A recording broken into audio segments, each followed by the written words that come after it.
Good evening, I'm Lucrezia Marini. London has been remembering the outbreak of the First World War, with the commemoration focused on the tomb of the unknown warrior at Westminster Abbey.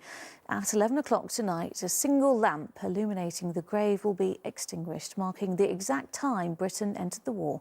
It will end a day of events across the capital, as Simon Harris reports. A century ago, Southgate, like every other London suburb, paid a heavy price. It's unlikely anyone alive can remember the 550 men who didn't come home. But that didn't stop a crowd of local people and dignitaries honouring them today. Enfield Council chose to hold its commemoration at a war memorial, which 5 years ago was wrecked by metal thieves who stole the bronze plaques.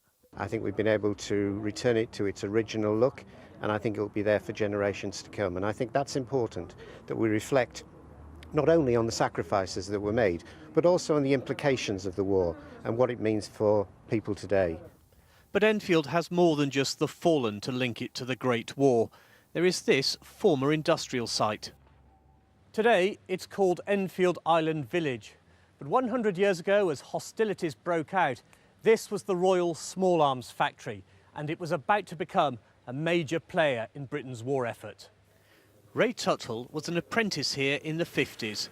Well, this is the #1 Lee Enfield, which was the personal weapon of all the British soldiers in the First World War. Enfield produced more than 2 million of these rifles. In 1914, women were hired for the first time to boost production. The RSA was one of a number of weapons factories located in the Lee Valley. But not all the acts of remembrance were solemn. More than 40 Edwardian cars took part in a parade from Chelsea Hospital to the Imperial War Museum. The passengers were Chelsea pensioners, veterans of much later conflicts.